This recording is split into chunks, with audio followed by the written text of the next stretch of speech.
Petit résumé. De la dernière fois, nous retrouvons nos trois héros, Ilma Vaime, Fëanor Angbor et Harald Etis, en haut du temple du repos du dragon. Là, ils sont avec Runara qui se transforme et qui dévoile sa réalité, sa vraie apparence, celle d'un puissant dragon. Un dragon métallique. Oui, Runara est un dragon qui protège ou qui est protégé dans l'enceinte du repos du dragon. Elle va très vite apprendre à nos héros, à nos trois elfes, à nos aventuriers, que toute la réalité de l'île n'est pas exactement ce qu'ils pensaient. Effectivement, c'est un dragon. Elle protège ce lieu sacré depuis des générations et des générations, accueillant ceux qui viennent s'isoler du monde, mais aussi défendant certainement des mystères profondément enfouis dans la bibliothèque secrète du repos du dragon. Et c'est après avoir négocié quelques potions avec Tarak que nos trois elfes vont pénétrer dans l'enfer de la bibliothèque du repos du dragon afin de trouver certaines vérités. Un livre de magie va révéler enfin à Ilma le pourquoi de sa visite, de ce qu'elle avait pu lire sur un rituel lié à l'éveil des cendres. Un rituel qui a été peut-être exécuté, un rituel de nécromancie visant à affaiblir des créatures par le sacrifice d'autres, alors que Fëanor, lui, va découvrir un journal qui se transforme en allant dans le passé, en récit des récits de batailles mythiques, mythologiques peut-être, ou draconiques, durant laquelle des elfes, les ancêtres de nos aventuriers, se sont sacrifiés ou ont été sacrifiés, la réponse n'est pas encore très claire, pour que les dragons métalliques puissent vaincre les chromatiques. Et ce qui a expliqué aussi la disparition des elfes, le fait qu'ils ne sont jamais retournés dans leur cité, et le fait qu'ils ne sont jamais retournés voir les Myconides, créatures créées par la puissance magique des druides et des magiciens elfiques. Le rituel va peut-être interpeller peut-être nos aventuriers qui se disent qu'il faudrait peut-être le détruire, mais ils vont finalement décider de le garder, peut-être avec sagesse, qui sait, et aller vers l'observatoire. Car oui, Runara les a avertis. Ce qui s'est passé est très simple. Un dragon bleu est venu il y a quelque temps rôder autour du repos du dragon, s'est peut-être installé à l'observatoire, alors que ce dragon semble s'appeler Vrille Éclair, pour le moins Vrille Éclair étant son nom. Mais quelque temps après, un dragonnet de bronze du nom d'Aedron est venu au repos du dragon pour s'instruire peut-être, car le repos du dragon est un endroit où les dragons aussi peuvent venir se reposer comme son nom l'indique. Et Aedron, après avoir passé quelque temps ici, peut-être des semaines, voire plus, a décidé de quitter le sanctuaire du repos du dragon et semble être maintenant aux mains de Vrille Éclair, le dragonnet bleu. Et c'est sur ces informations que nos trois héros vont traverser à pied l'île pour se rendre à l'observatoire qui est tout au sud, sur une pointe assez éloignée du cœur de l'île, assez éloignée de ce volcan qui siège au milieu de l'île. Mais c'est là-bas qu'ils vont voir le dragonnet bleu revenir du centre de l'île, revenir peut-être même de ce volcan, se poser dans son antre, et Fëanor décide de faire ce qu'il fait le mieux, l'éclaireur. Partant sur la pointe des pieds, il va tomber nez à nez avec un groupe de kobolds plutôt hostiles qui vont tout de suite sonner l'alarme, et c'est sur cette approche peu discrète que nous retrouvons nos trois aventuriers qui ont maille à partir à la fois avec des kobolds qui arrivent maintenant en masse de l'observatoire, qui est finalement leur repère, mais aussi de Vrille Éclair qui, ayant entendu l'alarme, vient régler leur compte à ces espions, ou en tout cas ces malotrus qui essayent de s'approcher de son antre. Alors que le combat est en train de se dérouler et que, somme toute, il commence à être compliqué pour nos trois aventuriers, un grondement sourd, un léger tremblement du sol va éveiller leur curiosité. Ils tournent leur tête vers le nord, vers le centre de l'île, pour voir, mais en ayant tourné votre tête, vous voyez une volute noire de fumée s'élever du volcan. La terre tremblant en légère secousse, et comme un souffle rouge s'élever au-delà du volcan par le cratère qui est pourtant, d'après vous, bel et bien éteint.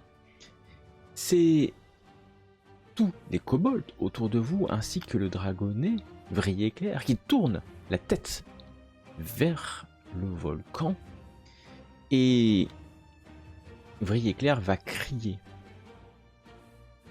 Il remonte dans les airs et finit finalement son action à la fin de ce tour-là. Voyant le volcan qui s'anime, il crie en draconide, pour ceux qui comprennent le draconide. Occupez-vous de cette racaille, j'ai fort à faire. C'est ce qu'il fait. Qui volent. C'est ce qu'il fait, mais c'est à vous d'agir, car il n'agira qu'à la fin de ce tour-là. Il est en altitude, rappelez-vous, à chaque fois il descend, il remonte pour se mettre hors d'atteinte de toute magie elfique qui pourrait le nuire. Et je vais me tourner vers Féanor Angbor, car c'est à toi d'agir, preux soldat d'inhérité de la famille Angbor. Moi, actuellement, est-ce que je suis engagé au combat avec les 2 kobolds qui sont aux côtés de moi? Est-ce que tu es engagé au combat? Il y en a un qui vole légèrement au-dessus de toi, donc il n'est pas au contact, et l'autre qui est en train d'approcher, mais il n'était pas encore au contact. Ok. Donc tu n'es pas engagé, tu peux te déplacer sans attaque d'opportunité aucune.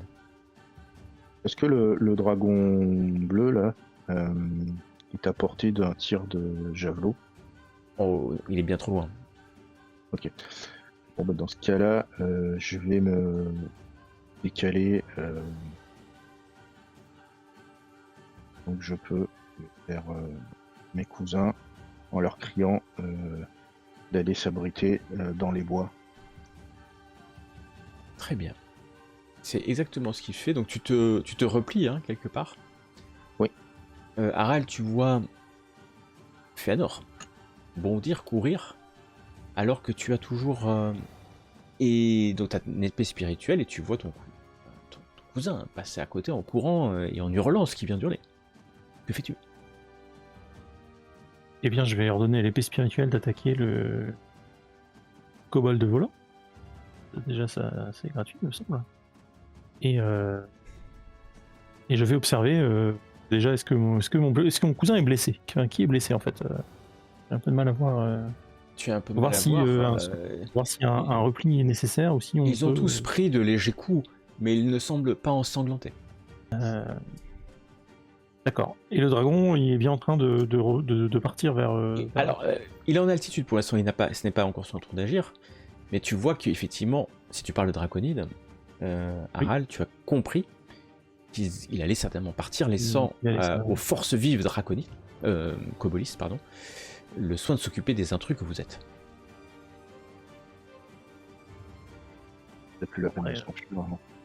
Et des kobolds, on en voit 4-5, quoi. Pour l'instant, la première vague, oui, c'est peut-être une demi-douzaine que vous voyez, mais vous êtes à peu près sûr qu'ils sont un peu plus nombreux. Vous en avez vu plusieurs formes, mais le temps qu'ils sortent de l'observatoire, peut-être est-ce que ça va être plus long que ça, qui sait. Eh bien, je vais donc envoyer l'épée frapper, l'arme spirituelle frapper lui, et commencer à reculer, effectivement, au moins pour se regrouper. Très bien. Il volette autour de ton arme, ignorant totalement l'attaque que tu viens de lui donner, mais tu peux te mettre à courir, si je comprends bien ce que tu fais. Oui, bah, je vais au moins accompagner le mouvement de Féanor.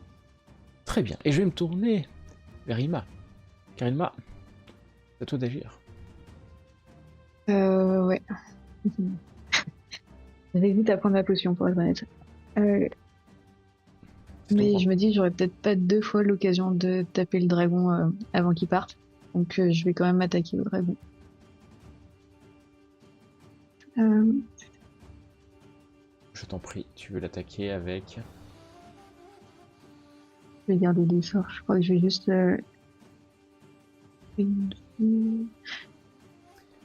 Un trait de feu qui, somme toute, s'envole dans les airs, se dissipant face peut-être aux arbres qui sont légèrement au-dessus de toi. L'attaque était osée et n'a pas réussi malheureusement.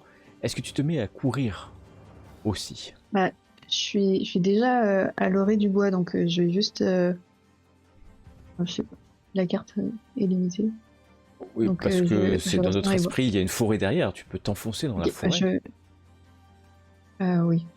Mais surtout, j'essaye quand même d'être assez proche de mes cousins au cas où. Donc je cours pas. Je m'enfonce dans la Tu, forêt, mais je reste tu attends à qu'ils te l'affût de leur rejoignent en fait, arrivée. car Ouais. tu attends qu'ils te rejoignent et très vite vous vous remettez, vous êtes tous les trois dans la forêt, euh, courant, on va dire, dans cette forêt, alors que vous avez laissé l'observatoire, vous rentrez dans une forêt assez épaisse, que vous avez traversée en venant, mais somme toute, vous entendez les ailes du dragon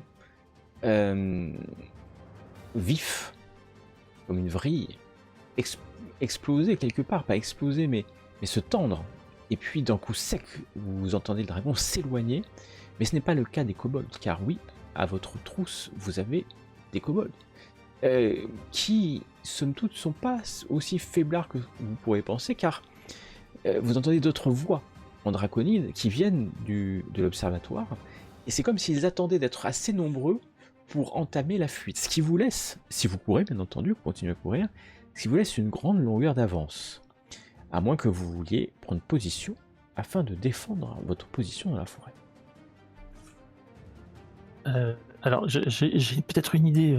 Si on se cache vraiment bien, je peux peut-être lancer une illusion pour qu'il parte sur une fausse piste et qu'il vide les lieux et qu'on puisse se faufiler discrètement. Mais c'est un peu risqué. Ah, moi, je suis pour. Hein. Moi aussi. Ah, cachons-nous alors. Ah. L'idée, ce serait de prendre tout le temps qu'on a pour se cacher le mieux possible. Et quand les kobolds arrivent, en fait, lancer l'illusion mineure de l'autre côté, sur un autre sentier, en fait. Donc un bruit, hein, pas visible, mais du bruit, pour les attirer sur ce sentier-là. C'est très clair ce que vous souhaitez faire, et vous vous retrouvez quelques minutes après dans la forêt, vous êtes bien caché. Ce n'est pas une jungle, hein, c'est bien une forêt, y a des pins, des arbres, peut-être des chênes, des hêtres, c'est dense, des grands buissons, et vous allez à un moment donné entendre un petit groupe de kobolds volants. Ils sont 3 en fait, ils se sont mis en formation triangulaire, et puis vous les voyez voler au-dessus de la forêt, dans l'espoir peut-être vain, puisque la forêt est dense, de vous trouver. Et par contre vous entendez aussi des mouvements, les kobolds semblent avoir fait une ligne, et puis s'enfoncent un peu dans la forêt. La forêt est quand même vaste, hein, et donc à un moment donné, vous les voyez passer, revenir, les kobolds volants, semble-t-il, ont pris une position stratégique afin de voir si à un moment donné vous sortez par l'orée dans une clairière ou autre, et restent voler à assez haute altitude en fait, mais ça devrait leur permettre de vous voir vous enfoncer dans la forêt, ou revenir, ou passer dans une clairière. Les minutes vont passer, vous restez stoïque, hein, c'est ce que j'imagine, et à un moment donné, un petit groupe, une demi-douzaine de kobolds en ligne, hein, passent avec des bâtons et ils tapent dans les fourrés. Et vous les entendez un peu quand même baragouiner entre eux dans leur voix au perché. Mais je vous l'ai dit, ils sont partis, hein. Ils sont partis, les elfes. Les elfes en plus, c'est la forêt. Les elfes, on m'a toujours dit. Maman, elle nous a dit. Les elfes, ils étaient quand même. Leur habitat, c'est la forêt, hein. Oh oui, mais si Vrille Éclair sait qu'on ne les a pas cherchés, il va encore dévorer l'un d'entre nous. Ah ouais. Bah ouais, on continue de le chercher, hein. Et en plus, ils étaient nombreux. Il y avait un guerrier, hein. Et en plus, il y avait une sorcière, hein, j'ai vu. Si elle nous transforme je sais pas, par exemple, si elle nous transforme en nains, t'imagines la honte? On serait des nains. C'est honteux. Alors, ils sont pas du tout discrets. Ce qui fait qu'ils sont vraiment pas du tout discrets. Vous les entendez arriver à loin. C'est peut-être d'ailleurs fait exprès. Et ils passent à côté de vous. Sans... Ça dépend si effectivement tu veux faire une illusion mineure, c'est ça, pour donner. Ouais, c'est ça. Je vais faire un bruit à une dizaine de mètres pour les détourner en fait de Très notre bien, bosquet, quoi. un bruit peut-être de branches qui se cassent, tu vois. De branches qui se. voilà. Ouais, c'est ça, de brindilles bruit de et fuite. tu vois que les kobolds, malgré leur dialogue, sont hyper attentifs. Ils se tournent vers l'endroit. Ils sont là, et ils courent vers cet endroit, vous laissant une opportunité de pouvoir faire ce que vous voulez discrètement. Le plan, c'est de tenter le truc. Enfin, si Vous, ça ra- va. vous avancez Ouais. vers l'observatoire, hein, c'est ce que je comprends. Oui. Vous avancez vers l'observatoire. Mais l'avantage, et somme toute, est... Oh. Alors... Merci, Bahamut. Et c'est peut-être parce que les dieux sont avec vous, effectivement, peut-être Bahamut, peut-être l'excitation des kobolds, ou juste une chance. Vous arrivez à vous déplacer jusqu'à la lisière de l'observatoire. Je vais vous ramener à l'observatoire. Alors que vous arrivez en vision de l'observatoire, chance ou malchance, il n'y a plus aucun kobold. Ils sont tous dans la forêt. Mais le pont lumineux a disparu. Rappelez-vous, il s'était activé alors que les kobolds sortaient. Vous êtes à la lisière, les kobolds volants sont un peu loin, ils ne se doutent peut-être pas, ou peut-être ont été-ils attirés par le fait qu'il y ait eu du bruit et que les kobolds, l'infanterie kobold devrais-je dire, a couru vers l'illusion sonore, mais vous pouvez certainement, sans trop de chances de vous faire repérer, aller jusqu'au pont si vous le souhaitez. Mais le pont n'existe plus. Moi, je retiens Aral par la cape et je dis est-ce que tu peux encore me soigner ou est-ce que je prends ma potion? Soigner, bien sûr. Tu viens de soigner Ilma et Féanor. Qu'en dis-tu, toi? Alors, tu me laisses. Bon, ça va pour l'instant. Ça va pour l'instant. Merci. Le silence n'est pas total, car vous entendez des kobolds crier derrière vous, pas si loin que ça, finalement. Ne pensez pas qu'ils sont à plusieurs centaines de mètres, mais ils pourraient être là en courant en quelques...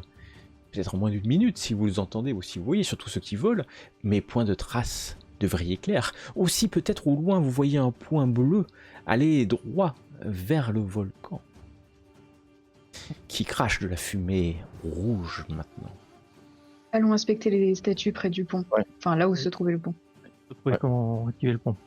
Vous avancez aussi discrètement que possible, peut-être, vous savez, plié en deux, pensant que comme vous êtes plié en deux, on va moins vous voir. Alors que non, tout le monde vous voit aussi bien plié en deux que debout, et vous vous approchez du promontoire. Et vous êtes au pied maintenant de statues. Et puis vous voyez, c'est que de chaque côté, c'est des statues en marbre, veinées d'or, et sculptées chacune à l'image d'un dragon rugissant. Et au pied de chaque statue se trouve un renfoncement avec des runes. Les runes sont elfiques. Tu peux les lire? Tu peux les lire. Cela te demandera à faire appel à toutes tes connaissances arcaniques, Ilma, car ce sont des runes magiques. Un vin naturel. C'est vrai? C'est vrai? Bien sûr que c'est vrai. Je ne mens Ça jamais. fait 29 du coup. C'est chouette. Ça fait 29. Rarement. Ça fait. Alors que tu fais appel à tes connaissances magiques, à comprendre comment on peut déclencher ça. En un instant, tu comprends, c'est d'une simplicité pour toi, vu ta connaissance magique, une suite de runes, quelques mots en elfique vont déclencher ce pont. Tu comprends aussi que c'est un moyen de protection et que l'autre îlot se déclenche de la même façon. Mais tu comprends aussi que l'île est un observatoire, mais un observatoire vieux, si vieux que c'est bien un observatoire elfique. Elfique et draconique. Tu comprends que les statues que vous voyez au centre, les statues de dragons bleus, de couleur rouge, marron, ocre, sont liées à la magie. Parce que ce sont des statues, qui n'est pas d'ambiguïté, ce ne sont pas des vrais dragons. Et tu comprends tout de suite que ces statues ont une vocation d'aider les magiciens à faire leur magie. Il y a une sculpture dorée en plein milieu, et tu comprends intuitivement qu'elle représente la planète Tauril. La planète Tauril, c'est le monde des Forgotten Realms. Et sa lune, qui s'appelle Sélune, le soleil et 7 autres planètes, ainsi qu'une comète à l'orbite assez étrange. Tu tu comprends que la position actuelle, et tu la vois, hein, alors que tu comprends intuitivement cet objet magique, tu comprends que cette comète va bientôt frôler Tauril. Et elle est en train de frôler Tauril. Tu comprends que les statues qui sont là ont des effets magiques en fonction... Alors, ce n'est pas des chromatiques, c'est des métalliques, hein, excusez-moi. Parce que c'est des dragons positifs. Il y a l'or, donc c'est la couleur de leur métal, le rouge, l'airain, le bronze. Et ils ont des effets de protection en fait, hein, ça sert à protéger l'endroit. Et tu comprends comment les déclencher. Parce que en lisant ces runes, tu comprends intuitivement la magie de... Tu sais juste que c'est peut-être tellement vieux que en les activant, tout ça sera peut-être aléatoire. Mais normalement positif. Pour ceux qui le déclenchent, bien entendu. D'accord ? Il suffit de dire un mot et le pont se crée devant toi, si tu souhaites le faire. Alors d'abord, je fais part de tout ça à mes cousins pour que tout le monde ait le même niveau d'information. Et effectivement, j'enclenche le pont. Le pont se dessine, comme par magie. C'est de la magie. Et devant vous, un plomb matériel, transparent, hein, mais matériel. Vous l'avez vu, puisque les kobolds ont marché dessus quelques minutes avant, se déclenche. Se déclenche et apparaît. Vous pouvez rentrer et pénétrer, si vous voulez, marcher confortablement sur cette magie runique pour arriver là, en plein milieu de la tour de l'observatoire. Enfin, la tour est un peu plus loin, on peut le dire. Vous êtes plutôt dans une rotonde pour l'instant, avec ces sculptures hein, dorées au milieu. Vous savez qu'au nord, vous avez vu les kobolds venir du nord, là où il y a ce pont en bois. Donc c'est certainement là où les kobolds vivent. Que faites-vous ? Je cherche à regarder les mécanismes autour des dragons pour essayer de trouver comment les activer pour protéger l'endroit. Tu as parlé de la comète ou pas ?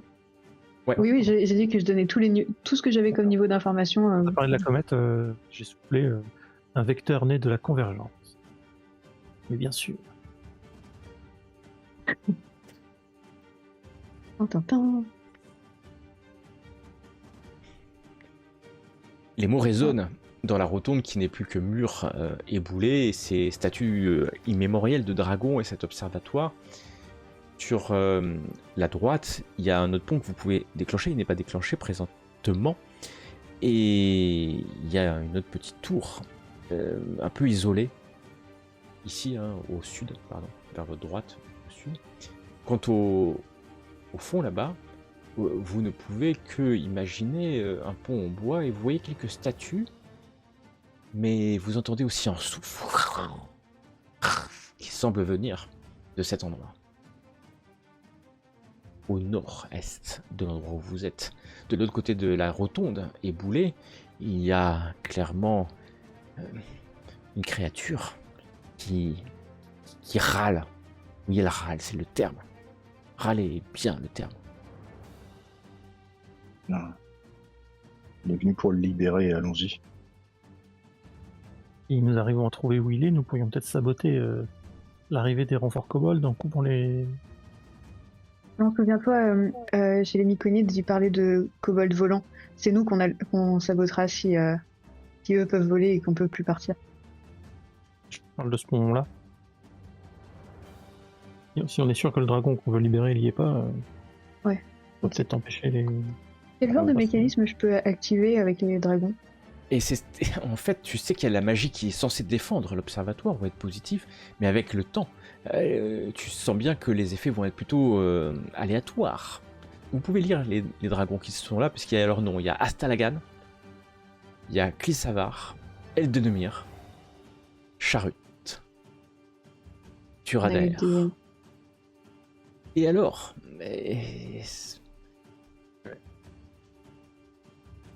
Fëanor n'est pas un grand spécialiste, Arcaral est un peu meilleur. Et Ima aussi, c'est pas mal. Toi. Vous reconnaissez bien sûr Charut, la fureur, le dragon furieux, dégâts de feu, le rouge, qui certainement déclencherait des dégâts de feu tout autour de lui. Vous reconnaissez Astalagan, le soigneur, le dragon de bronze, le soigneur. Vous reconnaissez aussi Clissavar, l'éclair. Et vous savez que Clissavar est un dragon positif qui n'attaquera certainement jamais les elfes. Quant au dernier, nous parlons d'Eldenemir, celui qui bénit les dragons. Et vous savez que c'est un dragon qui ne sera positif qu'aux dragons. Quant au dernier, il vous paraît bien étrange, ce Turadaer. Quelle couleur celui-là, le dernier? C'est un dragon métallique, mais plutôt ocre, devrais-je dire. Ocre. Vous patientez quelques instants, mais vous savez que pendant ce temps, peut-être les kobolds à tout moment peuvent vous voir, soit revenir. Que faites-vous donc? Poussé peut-être par la précipitation, ici à ce moment. Est-ce qu'on visite l'île ici ou est-ce qu'on va directement au nord-ouest? Parce qu'on n'a pas le temps, faut qu'on aille Exactement. aller libérer le dragon. Allons-y. Très bien. Qui court en premier pour aller libérer le dragon? Ça, c'est important. Je rejoins les autres. Tu rejoins, mais vous regardez alors qu'il faut que quelqu'un marche en premier pour ouvrir la voie. Ah, j'y vais. Fëanor. Je pousse Fëanor. Fëanor marche devant, s'approchant de ce qu'on appellerait un pont de bois, car c'est un pont de bois. Et Fëanor, tu vas rapidement, plus que rapidement même, voir un dragonnet, des reins. Mais il n'est pas libre. Tu le vois complètement prisonnier, enchaîné, avec de lourdes chaînes accrochées à des statues de sages assis.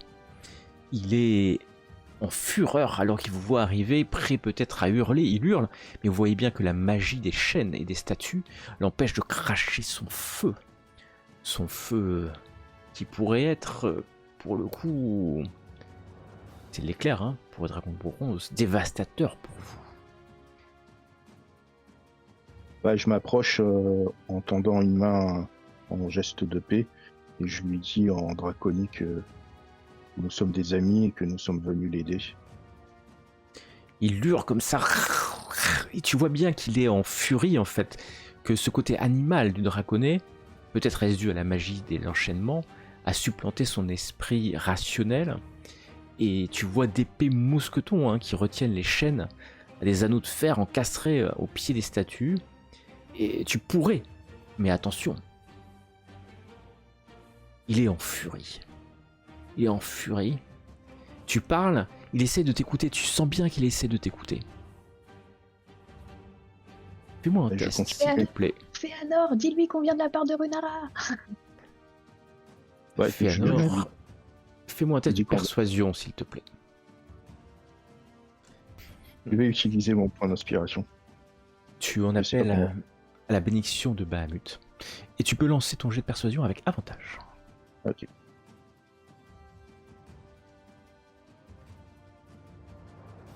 Tu le vois un peu se calmer, légèrement. Vous êtes qui? Et tu vois qu'il se recroqueville, il a mal, hein, les chaînes l'enserrent son corps, c'est tellement de magie, il se calme un instant, vous laissant peut-être de précieuses secondes, mais vous voyez que tu l'as calmé, mais ça va pas durer longtemps. Clairement, il est en souffrance. Bah, j'essaye de regarder si je peux commencer à le libérer de... Tu avances. Oui. Tu rentres, Fëanor, dans la pièce, tu cours pour le libérer, tu vois que le dragon Alors, résiste. Ou pas, tu me dis. Excuse-moi, je veux pas te mettre dans le feu d'action. Je cours pas, je m'avance vers les statues, j'essaye de regarder si je peux accéder aux chaînes s'il y a un moyen. Tu peux accéder, hein, puisqu'elles sont accrochées par des lourds mousquetons au D'accord. pied des statues. Toi, tu peux, mais tu vois bien que lui ne peut pas, puisque les deux autres chaînes l'empêchent d'aller vers les chaînes. En fait, c'est tout le système, et que quand il tire pour aller vers une chaîne, les deux autres la retiennent. Donc en fait, il est complètement accroché. Et tu vois qu'il essaie de calmer sa fureur quand tu t'approches de la chaîne. Ouais, je répète qu'on est des amis, qu'on vient de la part de Runara, qu'on va le libérer, et je décroche un mousqueton. Et tu t'approches les autres. Que faites-vous pendant ce temps? Moi, Bah. je le suis. Moi, je vais le suivre. Enfin, je vais les suivre et je vais présenter mon symbole de Bahamut pour montrer qu'on est des alliés. Tu présentes ton symbole de Bahamut. Et tu as l'impression qu'il est un peu calmé, mais tu sens bien. En fait, il est terrorisé. Tu comprends que ce dragonnet est terrorisé. Et que sa furie n'est pas due à la colère. Oh, loin de là. Ce n'est pas de la colère. C'est la terreur. La terreur. Et ce qui le rend dangereux, hein, certainement aussi dangereux que si il était en colère. Tu commences, Féanor, à enlever le mousqueton. Alors c'est bien plus long que ce que tu penses, parce que il faut le desserrer. Donc c'est long. Tu te mets d'ailleurs à deux mains, hein, parce que c'est pas des petites chaînes, hein, c'est quand même des grosses chaînes. Hein. Donc tu commences à desserrer cette vis, dirons-nous. Ça va te prendre quelques longues secondes, peut-être même longues minutes, alors que tu sais bien que le dragon lui-même ne pourra pas, là, pour l'instant, t'accrocher. Hein, puisque s'il vient vers toi, il est retenu par les deux autres chaînes. Mais c'est ce qu'il va faire au bout d'un moment, s'approcher, et puis s'il pouvait utiliser son souffle, il le ferait, alors qu'il essaie de te mordre, mais tu vois bien que c'est impossible. Ilma, que fais-tu ? Moi, je me mets sur un autre mousqueton, une autre chaîne, et j'imite mon cousin. Je tente par tout moyen de le libérer. Ok. Tu te mets aussi à dérouler, en fait, à dévisser, et il va se tourner un peu vers toi, mais il y a encore deux chaînes qui l'empêchent de s'approcher vers toi, en fait. Les chaînes, elles sont... Il y en a une ici, accrochée, une ici, et une ici. Mais elles sont quoi? Elles sont fixées comment, en fait? Elles sont fixées dans le sol, avec c'est quelque chose qui est dans la pierre, hein, et ça a été accroché dans la pierre. Et là, il y a un mousqueton, un gros mousqueton que tu peux dévisser pour libérer, en fait, une des chaînes. D'accord. Mais Est-ce qu'il est blessé ? Il ne semble pas blessé. C'est pas spécialisé dragon, il ne semble pas blessé. En tout cas, Féanor, t'es prêt quasiment à... La chaîne, tu peux la faire sauter, hein, si tu veux. Il suffit que tu... T'as plus qu'à tirer vers le bas pour enlever le mousqueton, et la chaîne sera libérée. Je regarde dans les yeux le dragon. Tu regardes, alors il te regarde pas, parce que maintenant il est en train d'essayer d'aller mordre, en fait, Ilma. Si tu libères la chaîne, il pourra. Ouais. Je l'appelle. Il se retourne vers toi, hurlant comme ça, et puis il essaye d'un coup de patte de t'avoir, mais tu vois que la chaîne a été faite de... Les trois chaînes font un tel... Je lui répète, on est des elfes, qu'on est venu en vertu de nos anciennes alliances. Ça le calme un instant, mais tu vois qu'il est terrorisé, en fait. Que nous allons l'aider. Ilma, tu peux enlever ta chaîne si tu veux. Enfin, tu peux, hein, le mousqueton est tombé. Alors que Féanor, tu lui parles calmement. Que Runara l'attend. Et ça le calme un instant, mais un bref instant. Quelques secondes, peut-être. Je me retourne vers mes Je vais l'occuper pendant que tu... Je vais effectivement reprendre le relais pour l'occuper pendant que tu détaches la chaîne. Et Moi, j'attends le signal pour détacher la mienne. Je vous fais comprendre que je peux. Peut-être détacher les trois, bien. je prends une inspiration et je détache la chaîne. Et tu aspires un peu d'air, ou tu inspires un peu d'air, et alors que le dragon s'est tourné vers Aral, hein, puisque tu essaies de le perturber un peu, ou enfin de la tirer, ta chaîne se détache. Ilma, que fais-tu ? Je détache la chaîne. Celle sur laquelle Deux je- chaînes tombent au sol. Le dragon semble surpris un instant, se redresse, tente de s'envoler. Une dernière chaîne l'accroche en fait quasiment au cou, le ramène au Attendez, sol. attendez, nous nous occupons de la dernière, attendez, ne bougez pas. Et là, Je il est vais, beaucoup plus libre de ses mouvements. De fait, il n'y a plus Mais- qu'une chaîne. Confiance de Bahamut. J'y- Ah, t'as vraiment la confiance de Bahamut. Ah, et là, il a compris qu'on le libérait quand même. Et il essaie de voler. Hein. Donc, j'y vais. Il essaie de voler. Tu vois, la chaîne est tendue. Tu commences à ouvrir le mousqueton alors qu'il essaie de s'envoler. Et tu vois derrière que la chaîne est en train de céder. Hein.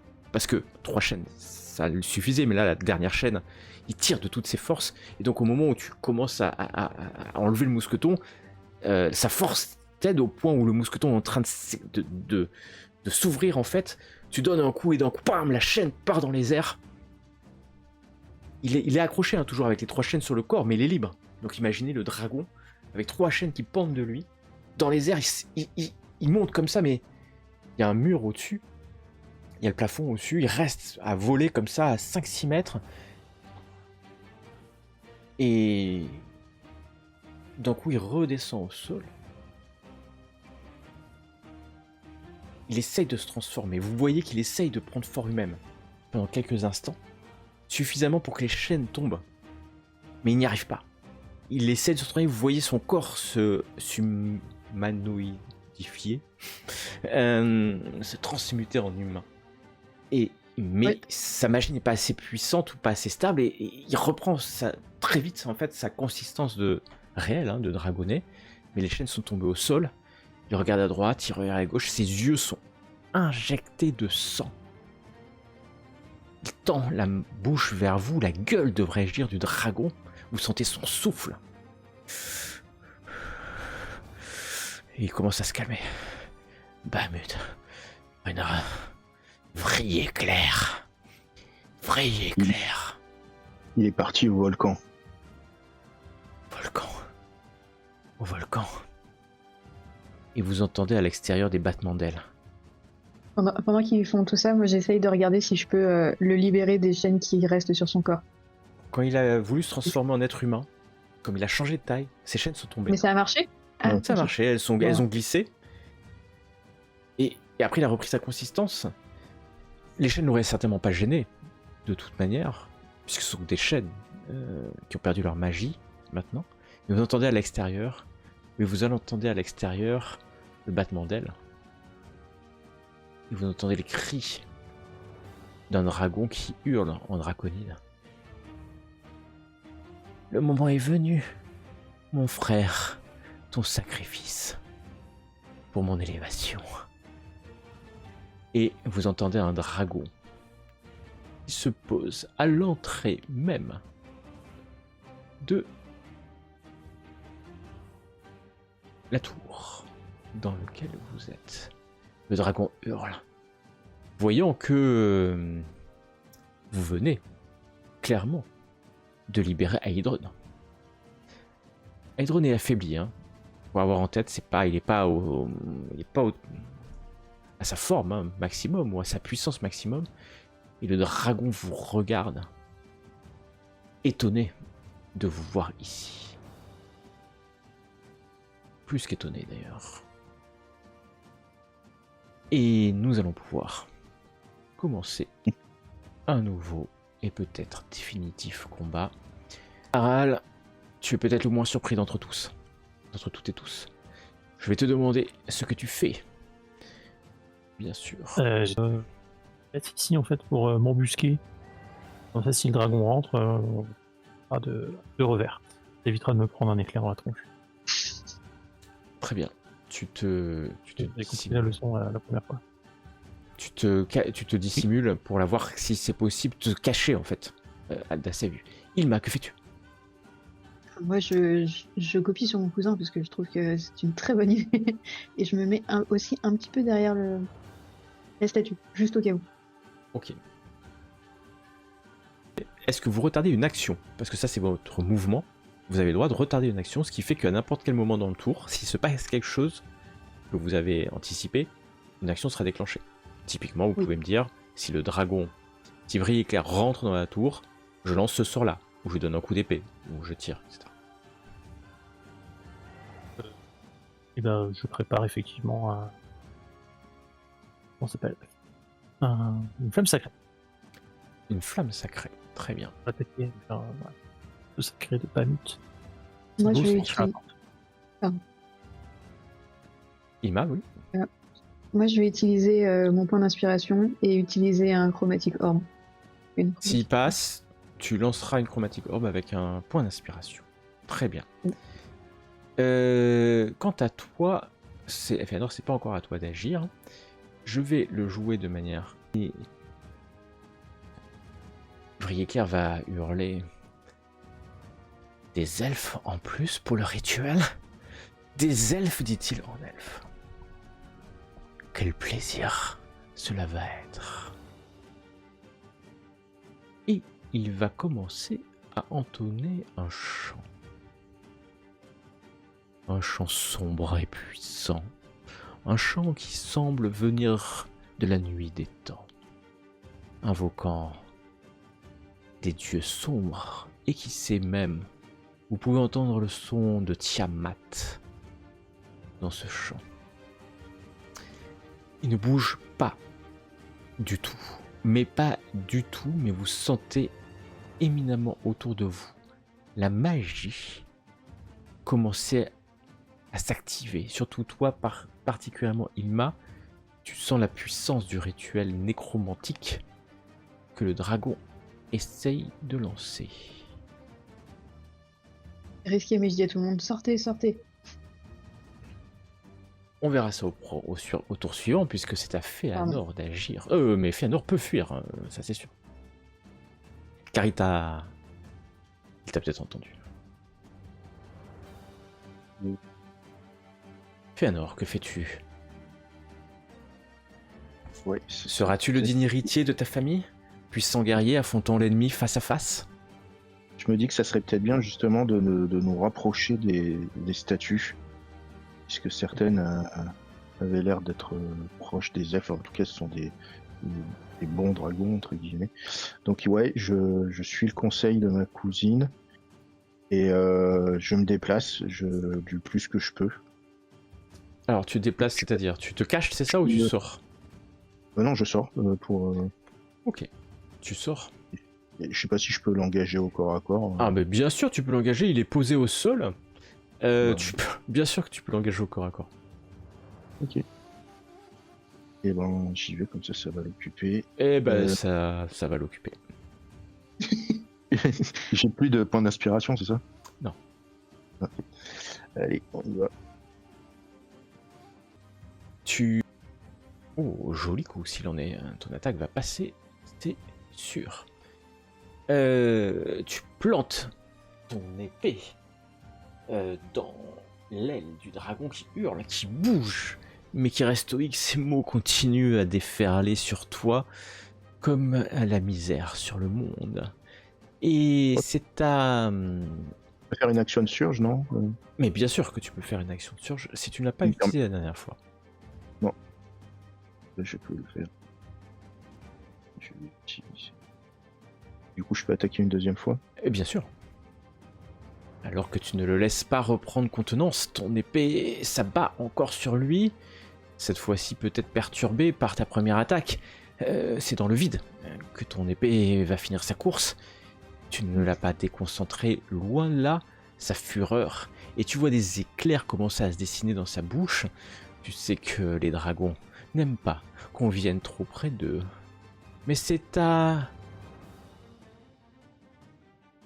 Eidron d'agir. Eidron ne va pas se laisser faire lui aussi. Il va s'avancer. Malheureusement, tu es entre lui et Vrillé Clair. Pourtant, il est prêt à cracher toute la lumière de sa bouche, mais ça serait bien trop dangereux. Ça serait écrasé entre lui et... Donc il va juste prendre le temps de sortir et de s'envoler dans les airs, prendre un peu de distance afin de pouvoir avoir le champ libre la prochaine fois. Nous avons terminé le round et Aral, je te laisse agir. Donc la condition ne s'étant pas déclenchée, tu as perdu ton action, mais Ouais, c'est le deal.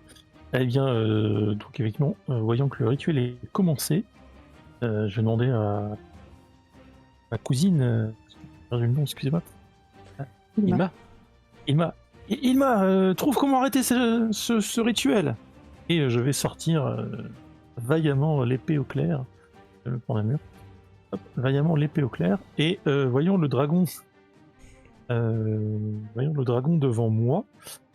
Je vais utiliser la lumière de Bahamut. La Tu radiance réussis. de l'aube. oh, mais bien sûr. Ah. Voilà. Je fais le dragon. Ouais. Et en fait, je vais adresser une prière à Bahamut en disant Bahamut, dissipe cette sombre magie de ta lumière divine. Et en fait, une colonne de lumière va descendre et normalement brûler mon adversaire. C'est exactement ce qui se passe.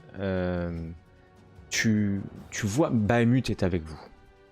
Bahamut est plus qu'avec vous, puisqu'il vient d'envoyer une puissance, lumière, radiance divine. Mais ce n'est pas tout, car au moment où cela s'est passé, tu ne peux que voir quelque part dans le ciel, dans les cieux, au-dessus de toi, Aral, assez loin du soleil, tu vois une forme sphérique, suivie d'une coulée finalement, d'une queue finalement, une comète, un astre qui passe loin, loin dans les cieux. Est-ce Bahamut qui vous fait un signe? Ou est-ce quelque chose de bien plus ténébreux? La convergence peut-être. Mais, Ilma, que fais-tu à ce moment-là? Alors que, au milieu du chemin, de ce pont en bois qui te sépare du dragon vrillé clair, tes deux cousins ont pris position, alignés comme il le faut face à un dragon.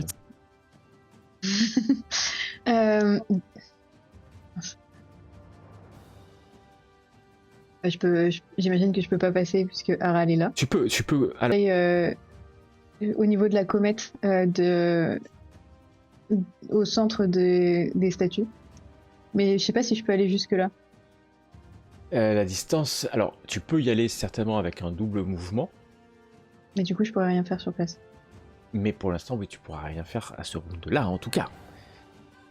Je te laisserai même, avec le double mouvement, passer suffisamment loin de vriller clair pour qu'il n'ait pas d'attaque d'opportunité.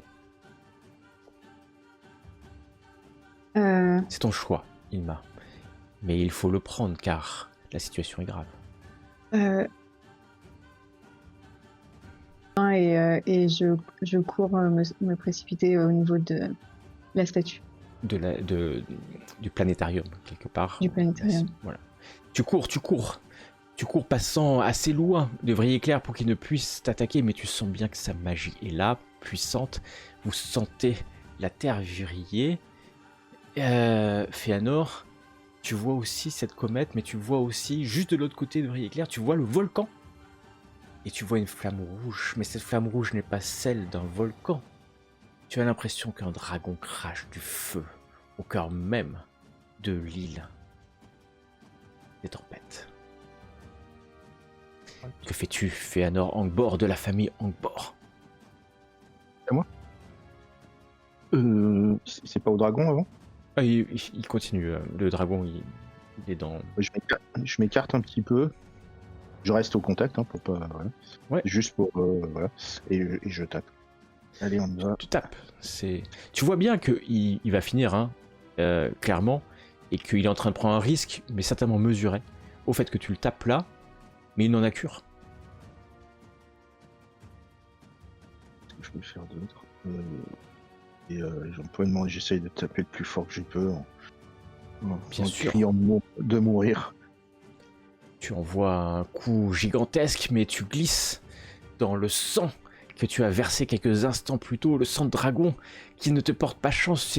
C'est presque à genoux que tu finis ton coup, mais ton arme a ripé sur sa peau épaisse. Si il n'était pas si concentré, tu pourrais l'entendre rire. Et nous allons bientôt finir le round, mais avant, nous avons Aedron qui agit, voyant que peut-être tu t'es mis exactement au bon endroit pour ne pas être, il va se déplacer quelques instants. Et il n'a pas de souffle encore, il n'a pas pu reprendre, et venir foncer vers Vrille-Éclair qui est concentré. Vous voyez que Vrille-Éclair, au moment où Aedron fonce vers lui, vous le voyez sourire, le sourire du dragon qui a vaincu, et il dit « Viens, Aedron, viens ».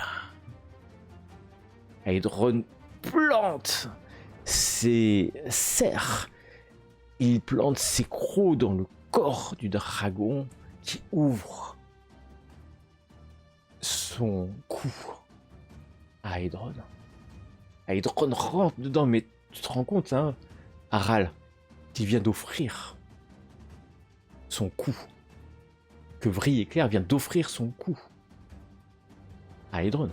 Ça te surprend un instant, quoi. Pourquoi ce dragon vient de lui offrir en fait une partie la plus peut-être la moins protégée de son anatomie. Et d'ailleurs, les crocs d'Aedron s'enfoncent dans le corps de Vrille-Éclair. Vrille-Éclair tombe, ses jambes tombent finalement, alors que les derniers mots du rituel résonnent. Descendre. Le réveil. Descendre. Aedron ne comprend pas, il lâche son adversaire qui tombe au sol. Aral, que fais-tu? Alors, Vézite, je crois que je viens de comprendre qu'en fait, il fallait qu'il meure pour compléter son rituel. Et donc, je vais tendre la main vers lui, par Bahamut, que ta vie soit sauvée. Et je lui lance un Healing Word. Ne pas qu'il meure. Parce qu'effectivement, il est à 0. 0 point de vie, c'est exactement ça. Et donc, tu vas lui faire un healing. Je te laisse le faire. Mais bien sûr, pour que justement, Bahamut le sauve, tu vois. Je vois exactement. Et donc, il va avoir un désavantage. La miséricorde. À son jet de sagesse, il aura donc un désavantage. La miséricorde de son ennemi. Et qu'on soit bien clair, tu le soignes. Tu le soignes, et plutôt bien en plus. Bien en plus. Et alors qu'il s'affaisse, qu'il pense que la vie, son dernier souffle sur ce dernier mot, va accomplir son rituel, ses yeux se réouvrent de surprise. Tu as bien senti que Bahamut avait percé la puissance magique du dragon et lui avait donné cette étincelle de vie suffisante. Et d'un coup, tout s'arrête. Le sol arrête de trembler. Le volcan s'éteint. La fumée, juste un peu de fumée, un panache de fumée, mais plus aucune flamme rouge ne sort du volcan. L'œil de Vrille-Éclair s'ouvre, alors qu'il y a Aedron qui a ses pattes sur lui et qui l'immobilise.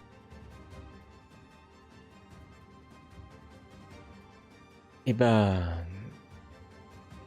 nous allons terminer le combat ici. Car Vrille-Éclair au sol, immobilisé par Aedron. Vous pouvez vous mettre autour de lui. Le dragon ne bouge plus. Vrille-Éclair semble pris de folie, ses yeux vrillent tel l'éclair vers les cieux, alors que la comète qui semblait se rapprocher semble maintenant s'éloigner de Tauril. Il hurle « Non! Non! Non !» Ce sera la fin. Et nous allons pouvoir passer à l'épilogue.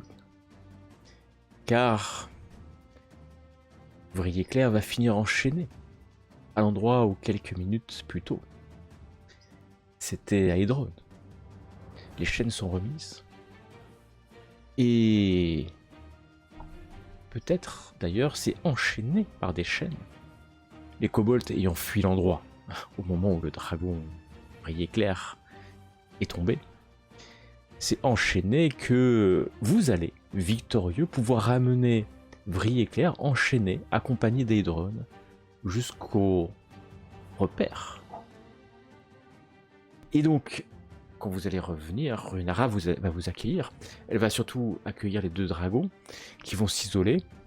Et nous allons nous retrouver avec Runara qui va vous, peut-être en scène finale, vous remercier. Remercier Ilma Veilme, Fëanor Angbor et Araletis. Car oui, vous avez non seulement libéré l'île d'un dragon, mais vous avez certainement empêché, plus que certainement, vous avez empêché le réveil du dragon qui est enfermé depuis des générations et des générations, des siècles et des siècles sous l'île. Car oui, Runara est la gardienne du repos du dragon, mais elle est aussi la gardienne de cette prison. Oui, car Charut est enterré sous l'île. Évry Éclair va vous raconter que il a découvert dans un temple bien au sud un moyen de faire revenir Charut. Elle est morte peut-être, mais elle peut être régénérée. Et c'est comme ça qu'il avait dans l'idée, dans l'objectif de réveiller Charut et que Charut, face à ce sacrifice, le réveille à son tour, le fasse revenir d'entre les morts et que tous les deux règnent sur l'île des dragons et que tous les deux prennent possession de la côte des épées et fassent de vastes dégâts avant que peut-être des forces plus puissantes les arrêtent. Mais Runara va remercier nos 3 héros, Ilma, Fëanor, Aharal, et les nommer, s'il le souhaite, pour toujours, car les elfes sont immortels, les gardiens de l'île des tempêtes.